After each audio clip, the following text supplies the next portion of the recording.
All right, we have an excellent panel up here, so I do want to make sure that we have enough time to get through and get to hear everybody. So excited to be moderating this. We have really wonderful perspectives here and very diverse set of perspectives. We've got Wright Frank over here, the program manager of the Renewable Energy Policy Office at BOEM, and Stuart Griffin with Delaware Pilots and Griffin Maritime Strategies. Nicolene McLean, who is the coordinator for Habitat and Ecosystem Subcommittee with RWSC, and she is maybe a little tired after back-to-back sessions. Go, Nicolene. Ryan Green with Virginia Coastal Management Program, and we have Alan Lee with Mushin Sport Fishing LLC, and he is also the chair for the proposed Hudson Canyon Advisory Council.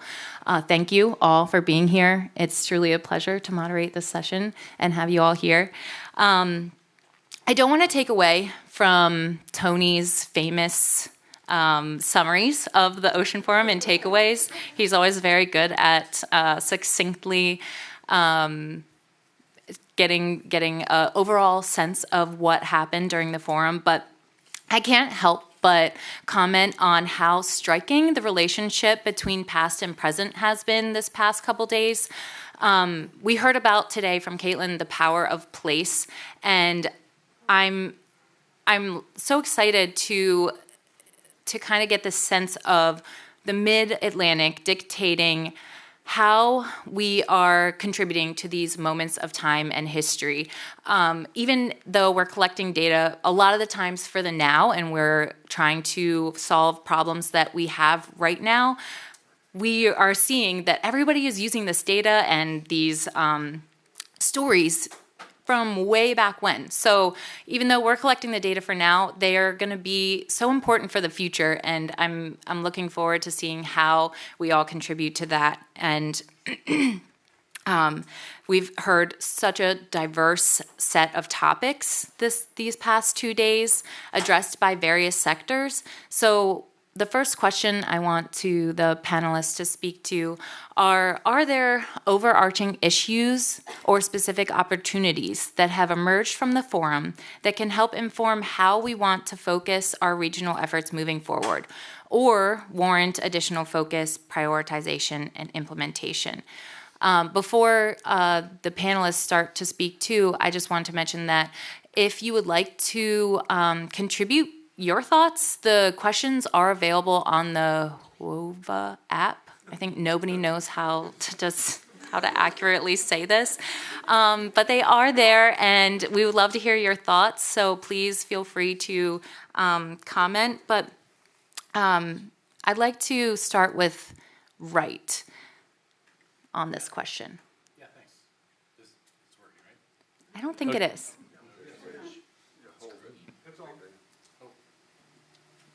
Better. Okay, I feel like this is a great question because everybody goes to one of these things and kind of brings back different things that are more relevant to them and that really resonate with them. For me, a lot of it was the data. I've been thinking a lot about how BOEM can be an effective broker between offshore wind lessees and the rest of the community that needs the data or can make use of the data, or future events that are going to uncover some need for this kind of data that we haven't even thought of yet, and what our role is in trying to kind of help, kind of as the intermediary there. And so that is something that that I took away from a whole lot. I'll also say that I just think there's a lot of value in throwing yourself into some of these scientific presentations that you're like, I don't know anything about ocean chemistry, but let's see how long I can keep up. And then maybe it's because of the skill of the presenters, but I always feel like I kind of understand where I might not follow every step 100%, but I feel like when at the end, there's kind of conclusions and things that I can kind of take away from. And I think it's I just really enjoy the opportunity to do that. Sometimes it's not really in my daily schedule. So. Yeah, absolutely. And Ryan, do you have anything? Check. There we go. Yeah, a couple themes that jumped out at me, and this is a good kind of summarizing question. But one is, you know, we've been talking about the renaissance of ocean science, I think was said earlier today, and we've been talking about summer of money. You know, this once in a generation funding opportunity that is coming, has been coming, and will kind of wrap up at some point here. And we'll all kind of sit down and think about what did we get done? You know, where did it leave us? And I think you know, it's an amazing opportunity. I think with that, and in tandem with that, we have maybe some of the most concerning data that's ever come out of, you know, the ocean monitoring that we do with our ocean temps across the globe. Some of the initial coral bleaching reports that we're getting. So those two things tied together make for a charged state, I think. And then each of us comes to this place with our roles, our responsibilities, and I think so we have some responsibility to do what we can with those two, you know, states that we're dealing with. You got your family, you know, I've got 2 small children, so we think about these data, and you can't separate these data from what it means for you and your community. And then, you know, on top of that, you got that we have not made much progress on the underlying issue that we all know is causing a lot of this. And that's mostly out of a political will, lack of political will, and that's above, you know, our pay grades. Yeah, that's not our fault. But what we can do and what we are doing is largely kind of working on the symptoms. We're treating what we can, trying to save what we can. And if we're going to be equitable, you know, we're working with kind of a Band-Aid approach. If we're going to be equitable, we need to make sure those Band-Aids, everybody gets some Band-Aids, right? And so I think that really creates a challenge, because how do this money that, you know, the feds and states are putting into certain places, how do we make sure that the benefits of that are being shared? That's kind of a conversation that's come up as well. And I think what gives me hope that that's possible is a lot of this discussion about data governance, the focus on making sure that data is going someplace where it can be built upon, and that these projects are not isolated. The work of RWSC, I think the democratization of data with things like Maricus and the funding that's going into Maricus, the eco gliders, which you know, I should know about, but I didn't know as much about those until I saw this. The bar for getting at the data we need is lowering over time, and that's really important that it does. But with that, I think comes this really important access question about how do we make sure that folks have access to that data, and that's kind of come up several times over the last 2 days. And then I think there's a communication piece. I'm not a scientist by trade. Was a English teacher first, and so to me, I also think the skill of the presenters, as Wright mentioned, is huge. They were able to communicate what we need to know. Now we go back to our bases of operation, and there's just this huge responsibility of communicating these things to the circles we work in. It's not easy. It's a major bandwidth sink, and so doing that well, making sure that the data that we're getting through all of this once-in-a-lifetime investment is going where we need it to be to do the next thing. It sounds like a lot of the work that's being done in these various forums is getting us in that direction.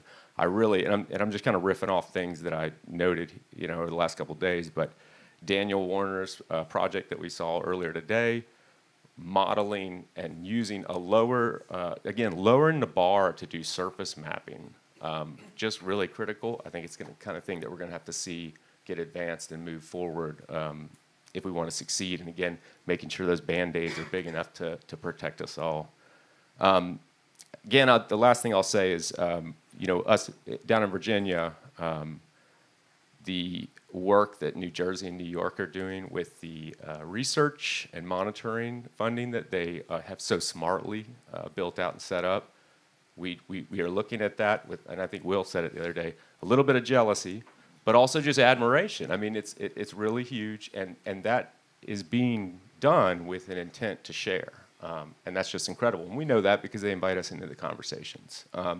So as that success starts to filter down. I'm not, necessarily saying that we're that far behind, but as that model filters down in Virginia, North Carolina, South Carolina, and all of that data continues to be produced, it just increases that capacity, that bandwidth need to share it, communicate it, and that's what these forums are so critical for.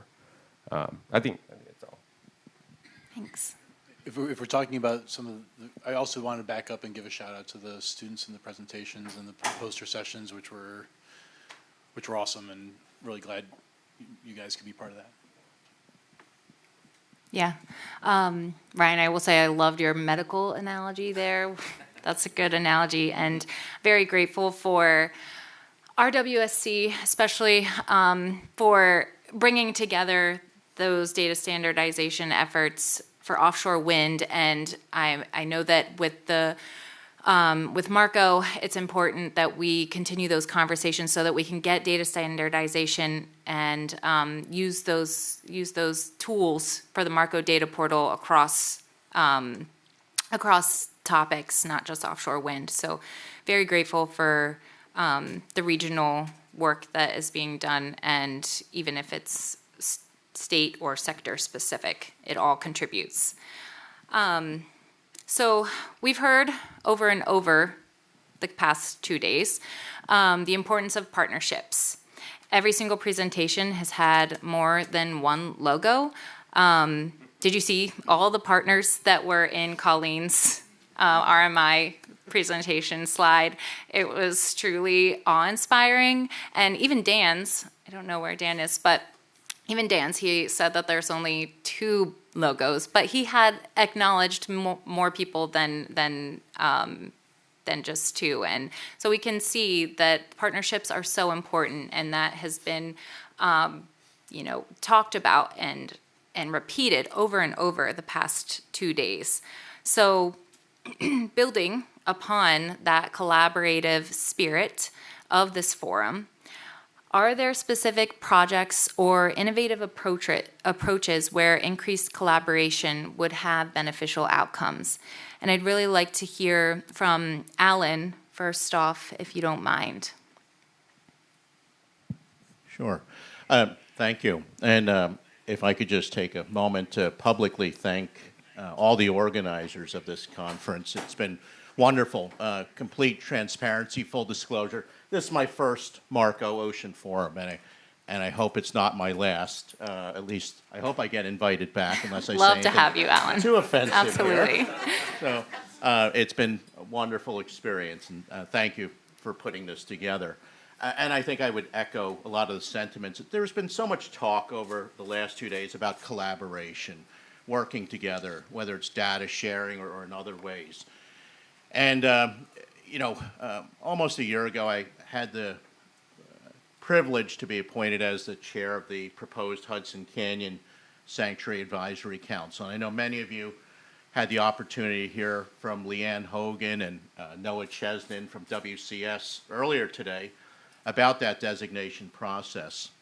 And I don't want to necessarily repeat all of what they've said. But in many ways, what we refer to as the SAC, the SAC, Sanctuary Advisory Council, is the product of collaboration. As chair, I have the privilege of bringing to the table 15 different entities, 10 other governmental agencies, and these happened, quite honestly, they happened before I ever got involved. So I'm certainly not trying to take any credit for it at all. I was actually handed this wonderful plate of talent, of people as part of the SAC. And it's been so wonderful working with them because all these different entities, and just to give some examples, and recreational fishing, maritime trades, education, outreach, science. There's been so much talent on this SAC, and it really enriches the process. Along the way, some other entities, some other sanctuaries have sort of said to me, in sidebar conversations how smoothly, and I hope I don't jinx anything here by saying this, how smoothly things seem to be going. And I can only tell them that it's because we have a lot of talent at the table. And I think that parallels a lot of what I've experienced here the last 2 days. Obviously, people come here from different walks of life, people of different professions, but there's so much overlap, and I think there's so much richness here. And a lot of that is from the collaboration that happens. So moving forward, especially as it has to do with the proposed Hudson Canyon Sanctuary Advisory Council and the sanctuary itself, I hope, well, certainly I hope the designation will come to fruition in the near future, in the next couple of years, hopefully. But I also hope that members of this audience will utilize that sanctuary designation as a, if you would, a forum or a medium to collect data and research. The Hudson Canyon surrounding areas, for some of you who maybe are newer to the East Coast, the Hudson Canyon itself sits about 85 miles east-southeast of Manasquan Inlet, where I sail from. And it is an extremely rich area in terms of ecologically and otherwise. We see some significant climatic changes there. It was very refreshing to hear one of the presenters yesterday talk about the very wide range of sea surface temperatures that exist in the Northeast area, which sort of, having run boats to the Hudson Canyon for almost 5 decades, I thought it was just me that thought that, but so it was nice to hear that. But again, getting to the point, I would love to see the Hudson Canyon Sanctuary, as it comes to fruition, be an environment that, whether you're in academia, in research, or in applied practice, and by applied practice, I would speak to, for example, commercial fishing industry, maritime trades, recreational fishing, that you use the area, you use the environment of the Hudson Canyon as a place for you, because that is, in essence, what the sanctuary designation is all about. It's designating an area for all of us to use responsibly and ethically. So, thank you. Thank you, Alan. So on that note, you're talking about how there's specific areas, in this case, the Hudson Canyon, that is for us, and it's for all users to use in the way that is responsible, but provides a lot of benefit for that user. So I would love to hear from Stuart, in your experience within the maritime industry, how you may use certain areas of the ocean and how collaboration is contributing to the work that you do. Good afternoon, everybody. I guess with us in the industry, we have a really good model internally in our industry for collaboration, which in the port system is the Harbor Safety Committee. And anybody that knows ocean planning and harbor safety committees, it's quite analogous just at the estuary level. And it's a very functional collaborative forum that all the stakeholders in a port or estuary system come together to make decisions about safe navigation and moving commerce safely through a region. I had the good fortune to chair the Harbor Safety Committee in the Port of Philadelphia for several years, and that is actually what led me to engage with ocean planning, seeing the relevance and sort of how similar the processes were and the need for it with respect to the offshore wind industry, which was rapidly coming to our doorstep at that time. It's obviously here now, but we saw the need. So I'd like to just give a couple of kind of cautionary tales and then sort of talk about the positives. So a couple of examples of things that sort of happened or are happening with less than ideal collaboration and stakeholder input would be, often in our zeal for environmental compliance and for hitting targets that we're trying to do, for species protection. A great example would be NOAA's right whale. And I know there's NOAA folks in the room. NOAA's right whale speed restrictions. Now, I understand completely and certainly support the intent of those, but some of the restrictions with the new rule that NOAA is now proposing are going to capture our pilot boats. Now, we send men and women out in all manner of sea states, day and night, year-round, to board ships by climbing a rope ladder up the side of those ships. I'm one of the people that does it. And I'm here to tell you that a speed restriction on our pilot boats, which are going to be captured under the new rules, is a direct risk to the safety of the personnel that are engaged in this evolution. And this evolution is what directly moves commerce up and down your waterways every day and night.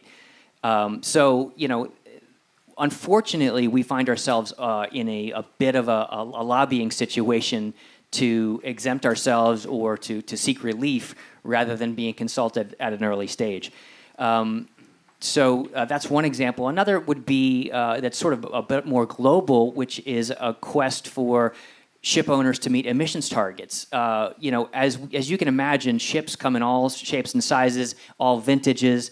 They're manufactured all over the world. They have very different systems for control, for propulsion, and so the easiest way for them to hit their emissions targets, which has only emerged in the last couple of years, largely has been to retrofit. Ship owners are retrofitting their ships with systems called EPLs, engine power limiters, or shaft power limiters. So basically, they're just governing the main propulsion systems of these very large ships, and we're talking 1,000-foot plus container ships. They're just dialing back main propulsion power with essentially a governor. So this is it's a simple solution to try to meet environmental targets, emissions targets. But what happens is these ships come into our estuaries with a system of relatively opaque control system that is affecting the direct command and control of the ship. So again, the importance of saving these whales, the importance of hitting the emissions of targets is not lost on me. But the impacts of these vessels moving safely through our river, when you go to a crash stop situation in a moment of extremis in a river in close quarter ship handling, and you don't have the power you're supposed to have, and trying to pre-negotiate that with a foreign crew with limited English skills, it's a complex scenario, and so I just wanted to speak briefly about, you can see those examples of how collaboration. Josh earlier today was talking about pre-engineering or co-designing these processes, and that's, if anything, that's the message I want to bring today, is that to engage earlier. And so I'm happy to be here and to be an example of that.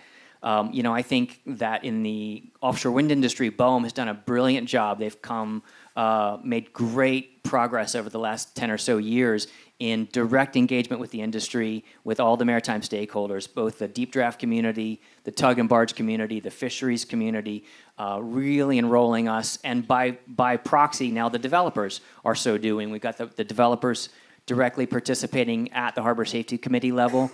It's great. So we're seeing very much direct engagement with planning and permitting. And so now the next level that we need to be thinking about is the direct, safe integration of the marine transportation system with that industry. And that looks like our involvement with the Coast Guard's port access route study, and now the proposed routing measures, which are, I think, at an ANPRM stage now. So essentially this complex system of marine highways that's going to be created off of the U.S. East Coast to safely move ships and tugs and barges in and out of our ports. So we need to continue this engagement and actually step it up to ensure that that system is implemented thoughtfully, holistically, and in a way that serves both the marine transportation system as well as protecting the structure, protected species, all the stakeholders. It's a complex mix, as you know. So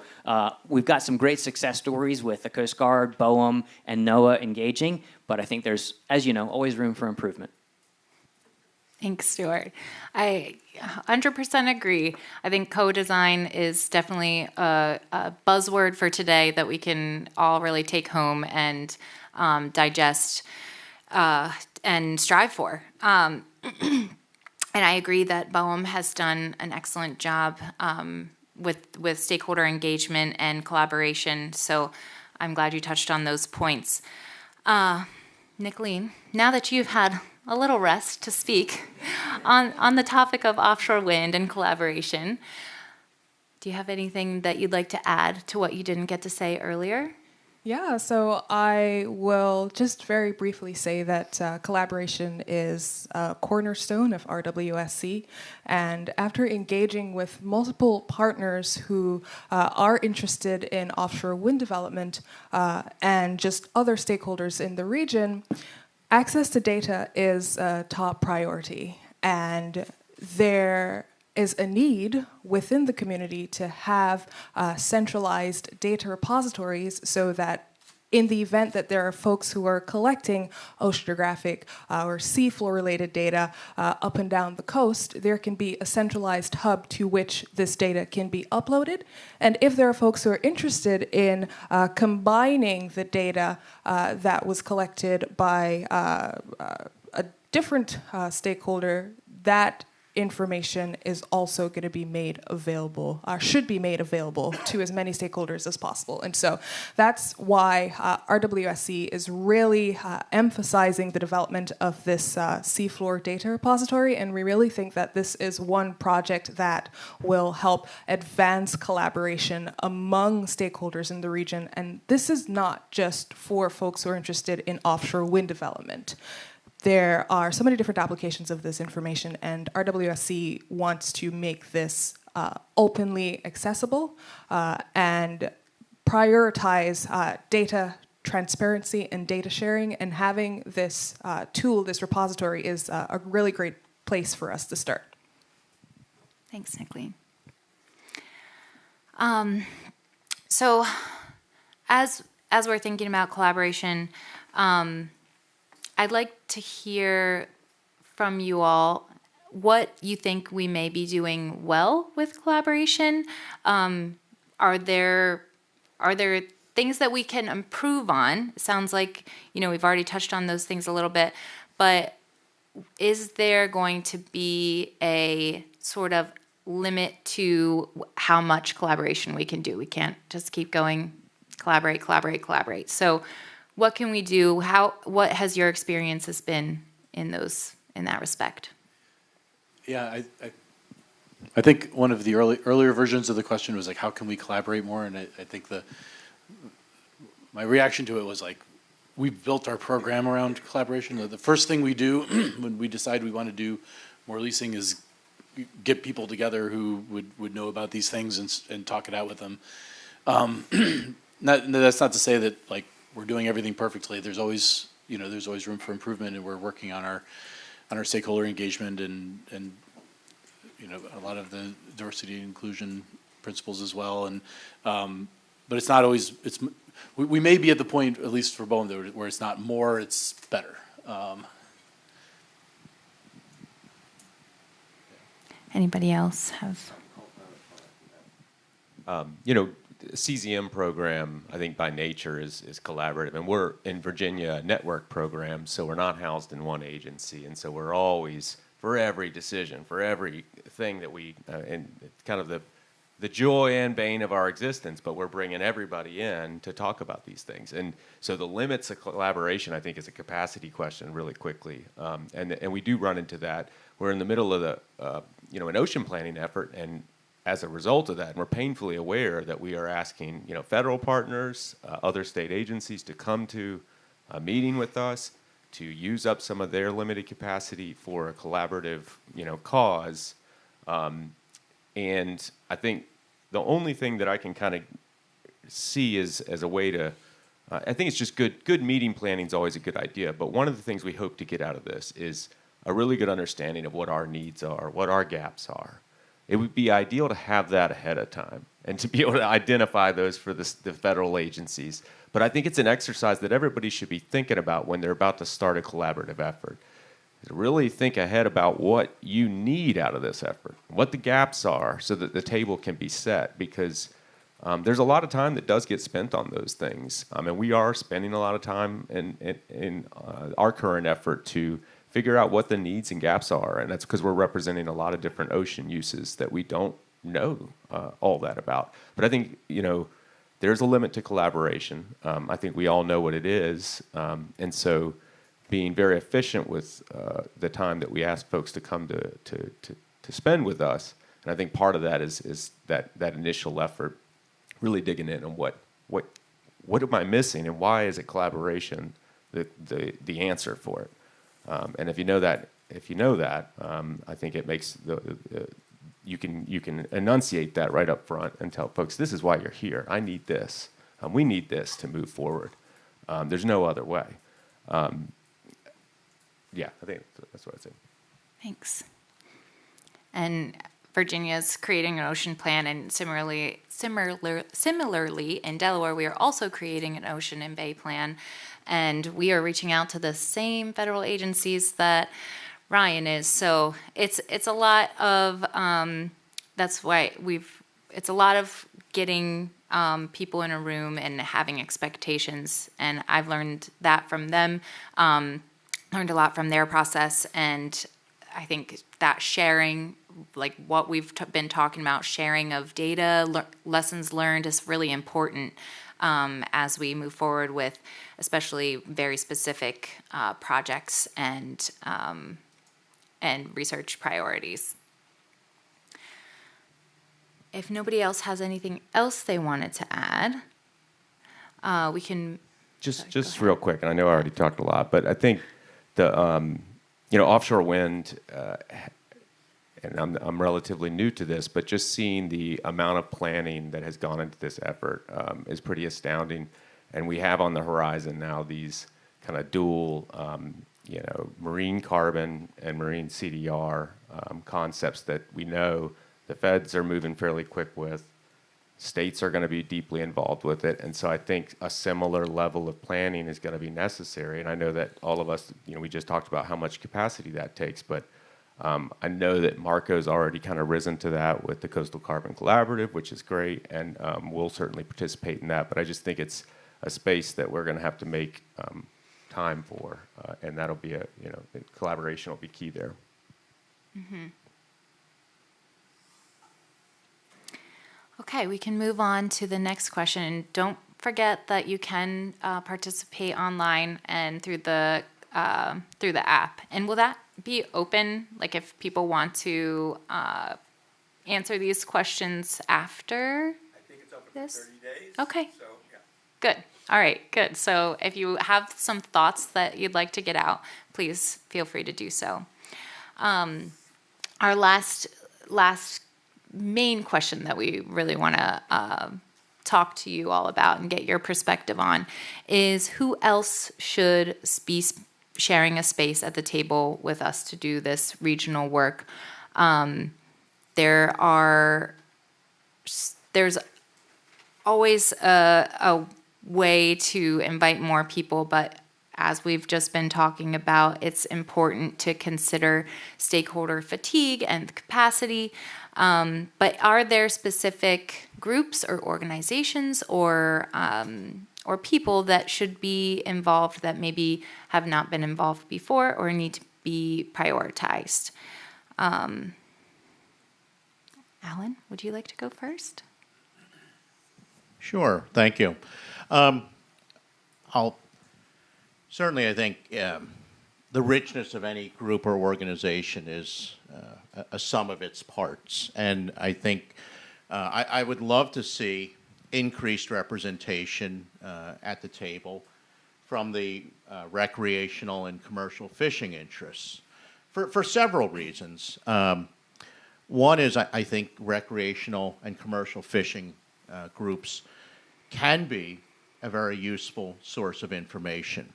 I'll speak anecdotally here that oftentimes recreational and commercial fishing interests, there's a degree of paranoia in those groups. And I don't think I'm saying anything new for those of you who have been involved with the recreational and commercial fishing interests. But I think they have an important contribution. I think there's a lot of information, and I think having recreational and commercial fishing at the table helps in terms of some of the applied uses of the information that's gathered. They can really help to validate a lot of the information that might be generated through research. And I think, as we know, that's an important component to validate the research or the theories, the hypotheses that are coming forth. But there's also, I think, another important reason why recreation commercial fishing should be better represented, that they have a huge impact. One of the presenters yesterday talked about the coastal communities, and I certainly am not going to be able to speak as eloquently as that presenter, but that there's not fair representation in terms of the composition of the coastal communities. But in general, recreational and commercial fishing brings a huge impact on communities in terms of its composition, in terms of the economy. Keeping in mind that recreational fishing is not simply going down to the pond with a worm and a bobber. We know today that recreational fishermen and the related areas contribute substantially to the economy. You have the fishing tackle industry, fuel industry, marinas, boat builders. These are multi-million-dollar industries, and the stakeholders in those industries would love to be a part of this conversation. So I think there's several different layers of this, but I think recreational and commercial fishing would be a great contributor to something like this. Thank you. Thanks, Alan. I really appreciate your thought about kind of ground truthing, what the data is that's out there. Just to follow up just a little bit, not to put you on the spot, but do you have any ideas for how to provide incentive for fisher anglers and fisher peoples to come out and talk with the people that are making these decisions or impacting their work? I have some general thoughts, and I think I would begin by saying I don't think there needs to be too much of an incentive per se. I think what would be helpful, and again, I think this speaks to what I was referring to as some degree of paranoia in the recreational and commercial fishing industry, is that they need some reassurance that information is not used against them. I'm not saying that that's necessarily reality, but I can tell you from having been in the fishing industry for decades, a common theme that I hear from my cohort is the sense that I'm going to sort of try to represent what I hear from the industry, from certain people in the industry, not necessarily the industry entirely, but there are many people in the fishing sector who believe that this research that happens is constantly used against them. And again, I'm not saying that's true, but I am telling you what the perception of many people in the fishing industry are. And I think that's a major area that needs to be combated if we want to open the doors to the recreational and commercial fishing interests. Because I do think they have a lot to contribute. But I think there's a reluctance for them to contribute because there's a fear of the repercussions of it. Thank you. That's really very helpful, I'm sure, to a lot of us as we think about engaging with certain communities and certain groups. Would anyone else like to take this question? The first part of the question, not the second part. I don't expect everybody else to specifically know how to incentivize. Although if you have ideas, please feel free to share.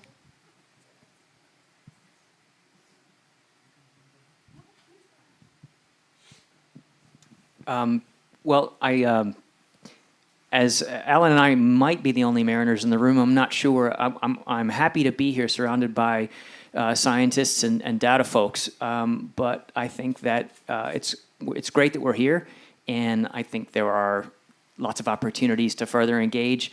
I've heard a fair bit of talk today about meeting your constituents and your stakeholders where they are. And as you can imagine, for the most part, we're busy moving commerce. And so probably a good opportunity would be for Marco to directly engage the harbor safety committees and send a representative to those quarterly meetings because these folks are pushing cargo and occasionally coming together to convene and brainstorm and to sort of self-regulate, if you will, and to convene with our federal partners, obviously the Coast Guard, the Army Corps, NOAA, BOEM, to talk about issues of significance. But I think there's a lot of opportunity to get further voices in the room and to enable that co-design, because you've got to be there at inception on any conversation in order to not end up doing damage control further down through the process to sort of mitigate decisions that were made in planning when you weren't there. So obviously, more engagement early with our industry. We're moving an awful lot of tonnage out there, and so always having someone in the room from our side of the house is, I think, a real benefit to both you and us. Thank you. I think that's a great example, the Harbor Safety Committee, of a way we can reach a lot of different organizations and stakeholders in one place, meeting people where they are, and bringing. We take a place at your table, and then you can reciprocate by taking a place at ours. So I think that's an excellent example. Anybody have any other ideas for who else should share a space? Yeah, I'll just add really quickly that there is general enthusiasm from offshore wind developers who are collecting oceanographic data to collaborate and be included in these conversations. There is immense value from the data that's being collected for their planning and their permitting processes that can be applicable to other sectors. And so if we engage and invite them to share their data, and I can share a bit of information about how this works within RWSC, there are a number of offshore wind developers who are collecting data, collecting bathymetric data that can be used for a number of different applications. However, the time at which this data is made available is a bit tricky, and that's finer scale data, because those data are often caught up in EFH permitting or EFH consultations, and the engineering departments of these offshore wind companies often need finer scale data for their planning. However, there is more coarse data that they collect that can be used for a number of applications. And so within RWSC, that's why we're developing this seafloor data repository, so that collaborators such as offshore wind developers who have really valuable data can have somewhere to store that information, store that data that can be used for different applications. And so having them at the table and getting a sense of what they currently have and how they can contribute, I think will be really valuable moving forward. Go ahead, Alan. Yeah. If I could also maybe add, and again, I'm very new to this Ocean Forum. One of the things that I've noticed that there's a fair amount of student and researcher participation. And maybe I could just put in a plug that students and researchers definitely should have a seat at the table, especially students, because we think of them as we think of the students as our future. While many of us have been in our respective worlds, professional worlds, for years, decades, it's the students that are going to carry this work forward. We're not just planning for today, of course. We're planning for the future. So I would echo the importance of student participation. And I'll share sort of anecdotally. My other career, I have a doctorate in psychology, so I've actually spent sizable portions of my life in school, but probably far more than I want to admit. But you know, it's incredibly powerful to have mentors for the students and people that are up and coming. So I think that's an important component for this organization.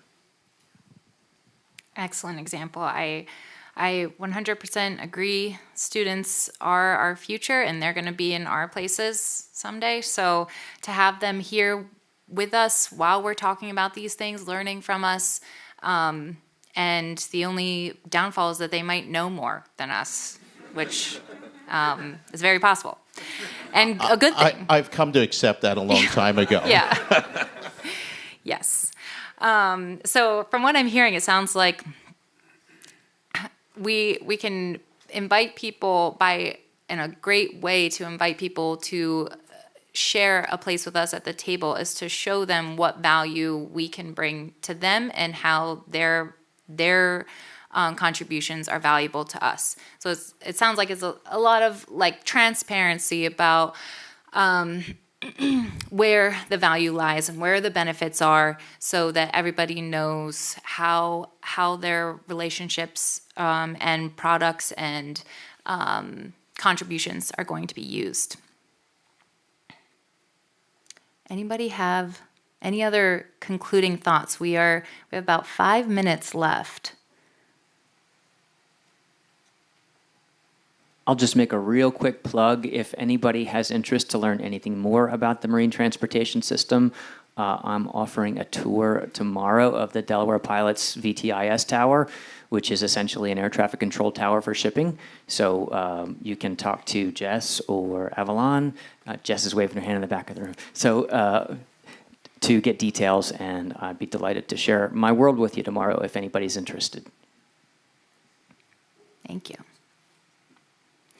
All right. Well, I think this was a really phenomenal group of panelists. Thank you so much for being here, and thank you all for participating, whether online or in person. Very much appreciated, and I look forward to all the invigorating work that's going to come out of this forum. And I'm supposed to also remind the students to grab your posters before you leave.